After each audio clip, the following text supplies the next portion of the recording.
Hey everyone, so in my last video I asked for Q&A questions from you and gave you a 24-hour time limit, and here's all the questions I got, and hopefully I can answer them to the best of my ability. So here we go. Congratulations! I'm a new subscriber, so I'd like a little background on you and why you began your channel, and I'd like to know what you think about all the other similar channels. The good, the bad, etc. I'm definitely not expecting you to name names. That's not important to me, I just like your opinion. Thanks, and Happy New Year from New Zealand. I hope 2020 is everything you want it to be for you. So the reason I began my channel kind of mixes in with the other similar channels that are out there. A lot of the stuff I saw had no information whatsoever, or talking, or just anything. And you just kind of had to guess at what was happening. And other videos from other people, they kind of talk, to me at least, seem like they talk down to you or just skip through all the important bits when you're new and you have no idea what's going on. So I wanted to bridge all of that together to the point where anyone can come into my videos for the most part and figure out what I'm doing because I'm explaining everything. I might use words that you don't understand, like the biggest one is pickle, but I made an entire video on what pickle is and how to use it, so I just link people to my other videos that explain things. Alright, so two-part question. How long have you been making jewelry? Well, I've been making jewelry for about 6 years now, I think. Alright, for the second question, if you had a vast expendable income, what is the one tool or piece of equipment you'd break your neck to buy? Or give a list, if it's not just one. Well, I would like to get really nice casting equipment, and I also would like laser equipment. So laser engraver that can actually do metal, because those are awesome, and laser welding tools, so I can solder stuff together or weld it basically using a laser instead of a torch and solder. Hi, what hammers do you use the most? Well, I use maybe 2 hammers most of the time, which is a rawhide mallet and just a normal, I guess, normal in quotes, chasing hammer. And that's about it. And for the second part of the question, sometimes my solder balls up when soldering and won't melt. Why? Well, technically it did melt because it balled up, but it's not going to flow if your work is dirty. So make sure that you're using a high temperature flux, not the electrical flux or even the flux that you use for plumbing. You need actually high temp, like 1600, 1500 degree flux, so it'll stay on long enough for everything to stay clean. Because if not, everything oxidizes and then your solder will just sit there. Well, since we're talking about soldering anyways, this question goes along with it. Can you make a video on soldering? I can't seem to figure out why it's not working. My piece is flush, clean, and pickled. Any tips might help. Well, like I said before, make sure you have flux. It's like the number one thing if you're going to be soldering anything. The brand that I use is called Handy Flux, so look into that. Other than that, make sure that you are heating on something that allows your stuff to get hot enough. So don't keep it on to, say, a big piece of steel, because the steel will absorb all of your heat and it won't do anything. You're not going to get it hot enough with the torch. So that's why I use like a charcoal block or my tripod with a mesh screen, something like that. And it also depends on what kind of torch you're using. So I can use a plumber's torch and get just about anything done, or I can use my oxygen acetylene torch. So that also depends on how much heat you can actually put into your piece and how big it is. Alright, so the next question is, in the spring I'll be making some stainless steel Damascus with video footage. Want to do a collaboration. I use 316L and 304L stainless. Don't believe the hype, it's not as difficult to drill and turn, speed and feed. Yeah, I would totally do a collaboration with that. Just send me an email to GomeowCreations@gmail.com and we can talk it over and figure out how we're going to do that. Alright, so next question. Where do you buy hard solder? Is it 925 silver wire? I'm new to this, so please tell me exactly what to order and what gauge wire I should order. From your other videos, I have heard you say use hard solder first, then medium, then lastly soft. So yes, you would use those in that order. The reasoning for that is hard solder melts at a higher melting point, and it kind of goes down from there all the way to extra easy solder. And soft solder is not a thing that I actually use. So yeah, it's hard, medium, easy, extra easy. And it's just so you can layer stuff so you don't melt the other pieces that you've already soldered, if that makes sense. As for the solder itself, it is made of, I think it's like 75% at the higher end. I could be wrong on how much silver is in it, and then it goes down from there to make another alloy. The silver wire and stuff that I use, and even the solder, I got a lot of it from riogrande.com, and you can get a lot of supplies on there, especially silver and stuff, if you don't have the means of reusing your scrap like I do with my setup of melting stuff down and turning it into wire or sheet. I use a lot of 16 gauge wire, I use square wire, and then I use a lot of 22 gauge sheet metal, which you probably want to get something a little bit thicker, but for how I make all my stuff, it's totally fine. Alright, so next question. What is something that you haven't tried yet you want to do this year? Well, I would like to get all my casting stuff set up and do some lost wax casting. So that's definitely on the slate for this year, considering I literally have everything to do it. It just needs to all be set up. Alright, next question. Where did you learn your skills? From college, or a course, or are you self-taught? Also, do you recommend any books for learning? Happy New Year.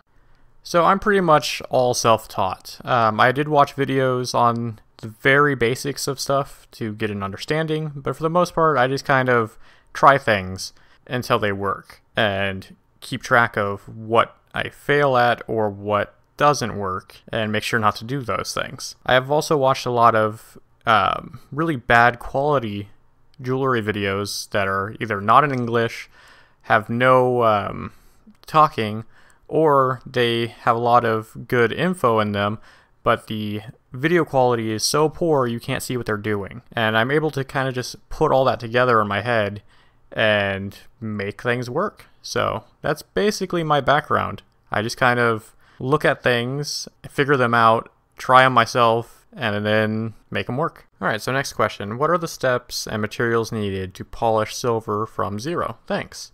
Well, I have a whole video on how to polish silver, and I'll make sure to put it in a card at the top of this video right now. Alright, next question. What has been your favorite piece you've made so far? And what is your favorite aspect of jewelry making? Well, my favorite piece I've made so far is a slave bracelet for someone, and I like well, it falls into this too. It was a custom piece that they wanted from a show, and you can't find them anywhere. So I basically got to look at clips from the show that the person was wearing it in and got to remake it and give it to them. So I like being able to make custom works for people, and that's mostly what I do for the most part. Alright, next question. What was your biggest project fail, and how did you handle it? Well, I've melted projects to the point where I had to restart, and it was the last step of soldering, and I melted it to the point of it can't be repaired. I had to restart the entire thing. Video-wise, the Poison Ring video, if you go back and watch that one, on the silver top half of it, you might notice that it is a little bit different than when I first started making it, because I melted that piece completely because I wasn't paying 100% attention, and I blew a hole through the center of it. So I had to remake the entire top piece. Alright, so next question. Do you ever work with precious metal clay or base metal clays? No, I haven't yet. I just haven't got any. So if I happen upon some, I might make a video on it, but I'm not looking to buy any right now because I have a bunch of other stuff on my plate. But I do find it interesting. Alright, so next question. What is the most difficult part of making an engagement ring? Well, if you are setting in any type of stones with prongs, then Prong settings. I'm not the best with that, and I would like to work on it this year and hopefully master that. But as it is right now, prong settings, at least the basics of them, are a pain, and they're very finicky. Alright, so next question. Do you do your best work, most focused work, when alone? Also, do you feel jewelry making, like writing, is a solitary craft, best suited for loners than social animals? Well, I guess that would depend on how you are. I don't really care if people are around if I'm working on something, because usually I plan out what I'm working, or I'm doing a custom order for someone, so they told me what they wanted, and I'm making it. So if people are around, I don't care. The problem comes when I have to do videos for some reason. So, I know that hundreds of thousands to millions of views are on my videos, and people hear me talk. I can't have anyone near me when I'm recording these, or I get super self-conscious and just can't do it. So, yeah, that's one weird thing. You could be around me all you want when I'm making jewelry, and I can talk and be fine. As soon as I have to record it, I don't want anyone within like a mile of me to even hear me talk, even though I know I'm making this so people can listen to it. So go figure with that one. Alright, next question. Do you sign your work? I watched some of your videos, but missed this. Congratulations on the 25k subscribers. Well, thank you. And yes and no. I used to sign my work in the beginning, and then I stopped. And now I'm having a custom stamp made so I can stamp my work with basically a logo that I designed. So I will be marking all my work again, but currently I do not. And the reason for why I stopped doing it is because I hated how my handwriting looked, because I'm using a hand vibrating engraver, and it looked bad. It ruined the piece to me, so I just stopped signing any of my work.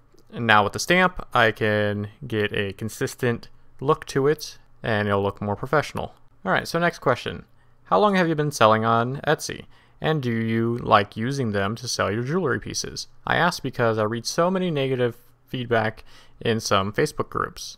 Okay, Etsy used to be a very cheap way to sell, or at least advertise, to a lot of people. And in the past couple years, it has gotten more fees on it. So that kind of sucks a lot. I've been on there basically since I began making jewelry. So about 6 years. And for instance, say I sell a ring for $250. I will ship that ring with free shipping, and that would be like $5 for shipping. And when they actually pay me out for it, with all the fees and everything taken out, I will have $220. So they take about $30 in fees, and that's not even including the shipping that I paid for it. It used to be way less. You got to keep a lot more of your money. And they used to bring a lot more traffic to you, but now they want you to pay to promote your stuff. So if you're not paying to promote your work, no one's going to see it. And the groups and stuff that are on Etsy that you can post stuff on, they don't help whatsoever. It's basically just a lot of people liking for likes, so they can get views on their stuff, or favorited, or whatever.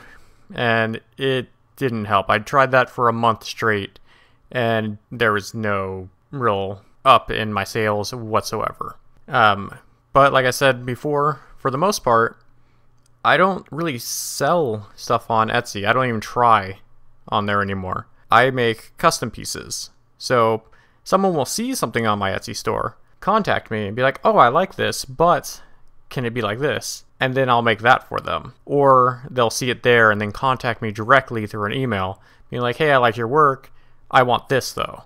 And I'll make that for them. So it is a good place to put your stuff, but there are lots of fees.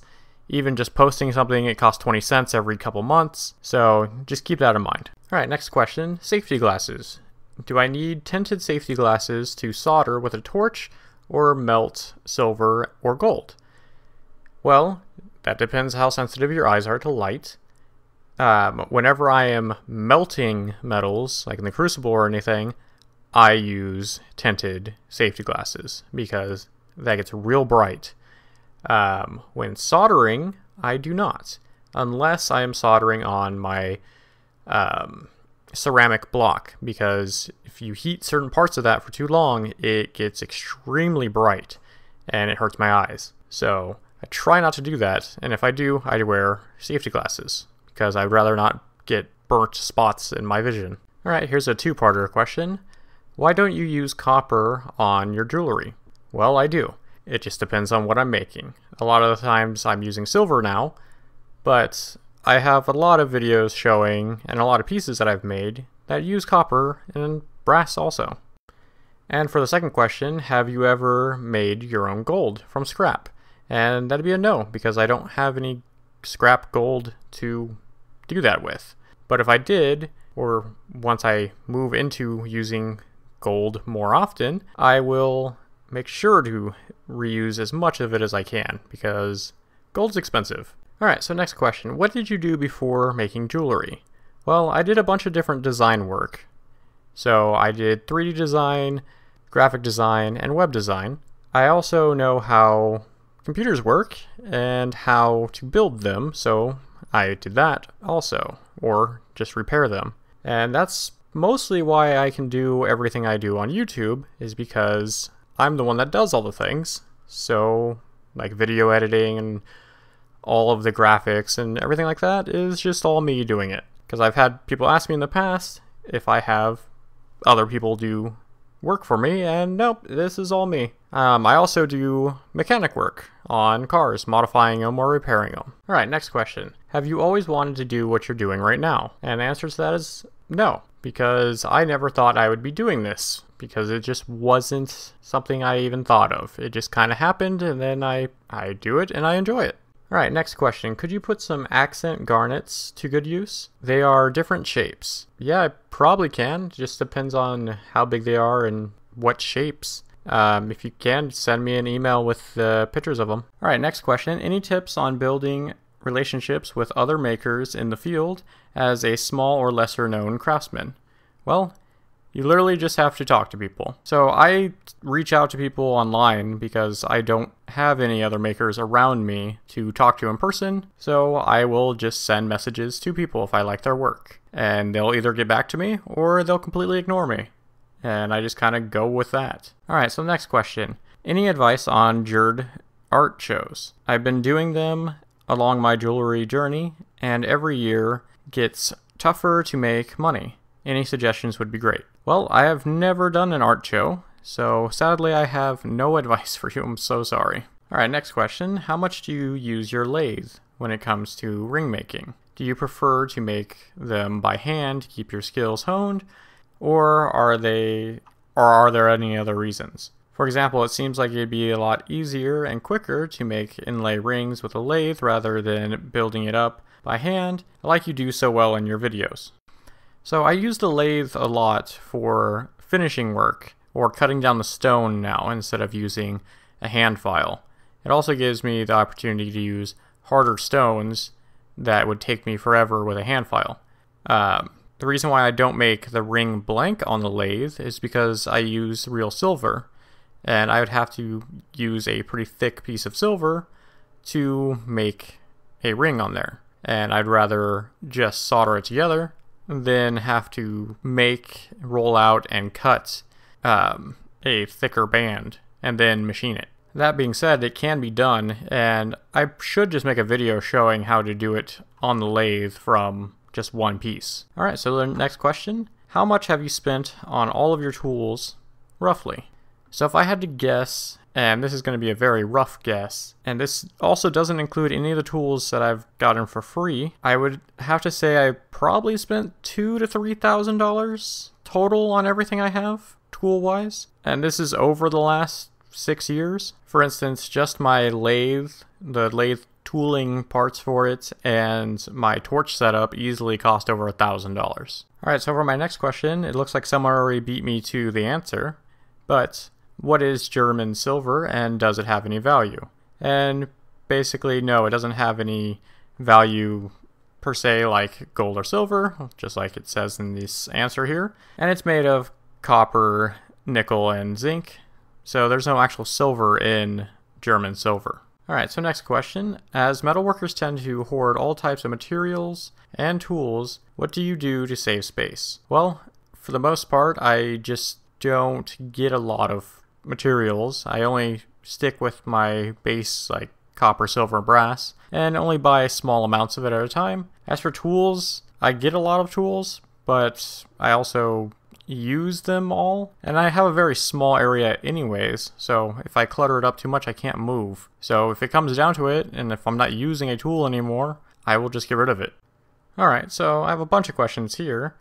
Where did you learn your craft/art? And I already answered that one. I self-taught and just kind of made it all work. Which of your rings is the most popular seller that you find yourself making over and over? Well, that'd probably be the turquoise inlay ring with the silver and everything, because people seem to really like that one. Can a beginner set faceted semi-precious stones? What is the easiest way to approach this first project? What should I avoid? Well, if you're wanting to just set stones, I would avoid prongs at first, unless you really want to get good at prongs. That is one of my weak points that I'm going to be working on this year. You can do flush setting with semi-precious stones. I would suggest practicing with something that you don't care about, or you can do bezel setting if it works for what you're doing, or you can do tube setting, where you just have a tube and you make a seat in it and then you round over the edges. And the last question. I'm just a beginner. What are 3 to 4 good beginner projects? I'm learning a bit about silversmithing while in Arizona this winter. Thank you. Well, if you're just starting out, I actually wouldn't suggest any real projects. I would suggest learning the actual techniques of how to work with the metals first. So like how to use a saw, and how to not cut yourself with a saw, and how to hold things while using the saw, how to heat things and anneal them without melting them, how to solder pieces together, and learn just by doing, I guess, and just trying and experimenting with things. As long as you're doing it in a safe environment, it's fine, and you'll learn more from just trying stuff and failing than trying to make a perfect project. If I had to pick one thing though, it would be just to make a simple ring and a simple necklace, so you can get a feel for just creating the actual item. Alright, so this kind of fits with the last question, and it's a very common question actually, is what are some tips for beginners? And my tips are, do not spend too much money on your tools, because you might get into this and find out you don't like it. And then if you don't spend a bunch of money on your tools, you're not out a whole lot. Also, you're going to need to just try things.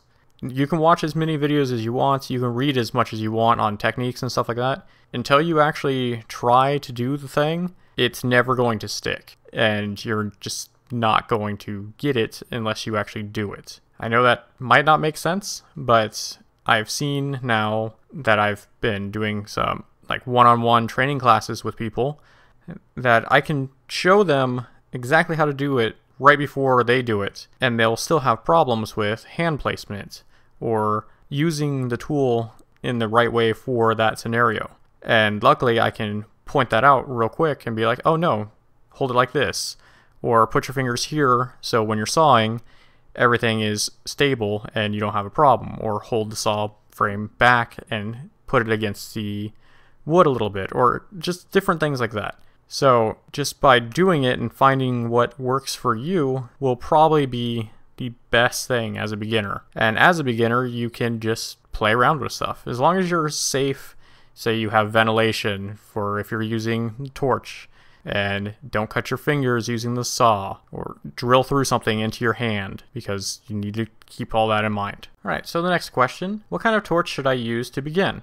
I started using just a standard propane plumbing torch, and that worked out fine. And I still actually use those today, even though I have a nice little torch setup.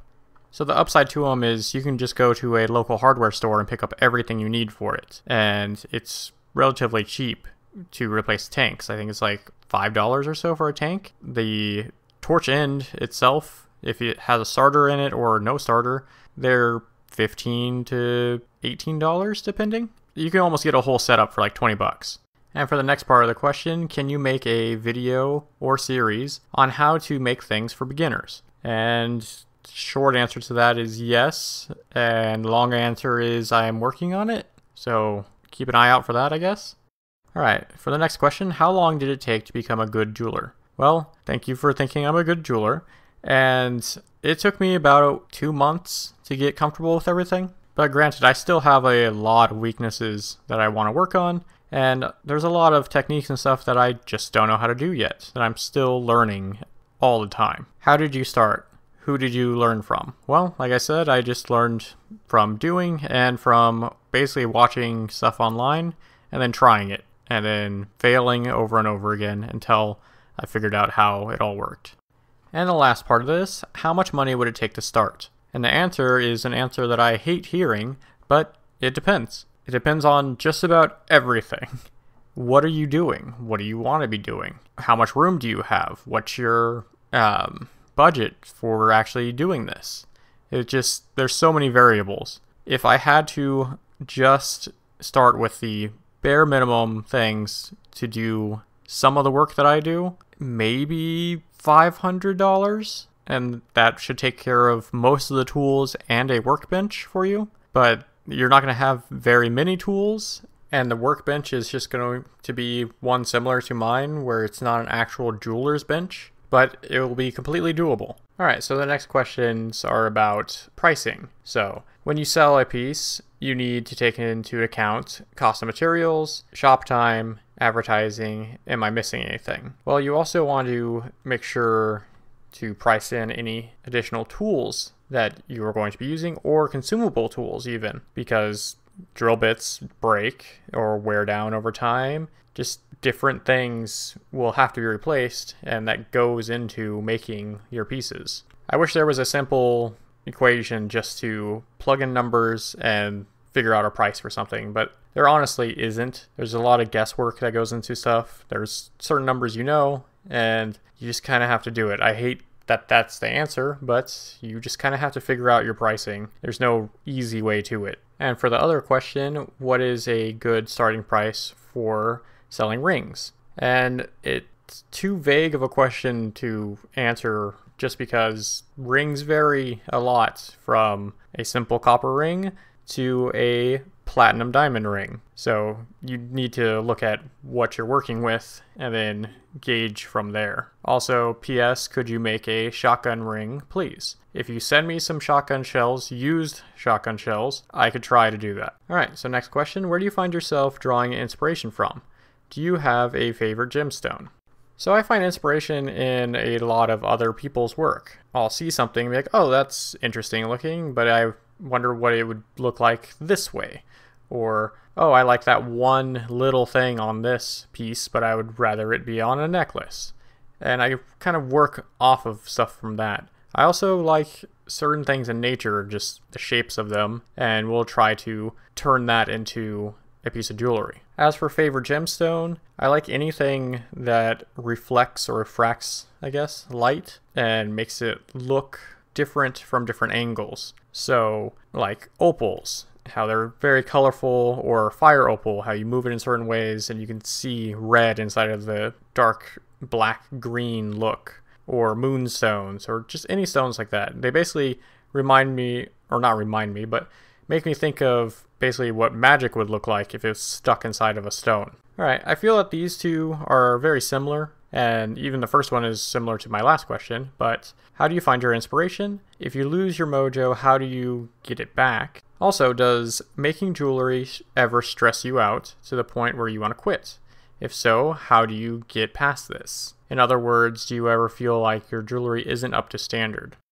So I think these kind of go together, because when you get frustrated with your work, you lose willingness to continue with the work, and you could get to a point where you just don't want to do it anymore. And yeah, this does happen, especially if you're working on something that is really intricate and just nothing's working. And you just kind of have to put it down and walk away for a day or so and come back to it. And so far that has fixed my problem almost every time. Just walk away, don't think about it, relax, and come back to it later when you've cooled down. And usually things will come to you and be like, oh, I was so frustrated I didn't think of doing this, or you have more foresight on what you're doing. It's hard to explain, but I know that is a method used for when creating stuff, just to walk away from it and then come back later when you're fresh again. Alright, so the next questions are about silver pricing. So the first one, how much over spot or Boolean price should you pay for material? I only buy silver for one, and I don't pay too much attention to how much over, but I went back and looked, and I paid about $1 over the actual price for my bullion that I've been buying. And I've been getting it from appmex.com. I don't know how to pronounce it properly, but that's where I buy all my fine silver bullion from. And then I turn that into 925 silver and then make whatever out of it. And for the other question, what's a decent premium to pay for silver wire? I have to buy some wire at the moment, as I do not have a rolling mill or casting setup. If you need silver wire at the cheapest that you can get it, that it's already done, just go to the Rio Grande website and you can find silver in almost any size, any length there. And it's usually not too expensive. And like I said, you can get any size and length you need, so you can get exactly what you need from them and not have to worry about buying like 20 feet of it. Alright, so that's about it for this video. If you didn't see your question in the video, I'm sorry. It's either because it's very similar to some other questions and I've already answered it, and by the time I got to your question, it's already been put into the video, so I don't want to put it in a second time. Or it's a question that I don't have an answer for, so there's no answer for the question on my behalf, so I'm sorry about that. So if you have any other questions, leave a comment on this video and I'll try to get back to you as soon as possible. If you liked this video, please feel free to leave a thumbs up. And if you'd like to see more videos on jewelry and stuff like that, subscribe to my channel. I try to get out videos every week. Also, I would like to say thank you to all my patrons on my new Patreon for your support. Alright, that's about it, and I'll see you guys next time. Bye.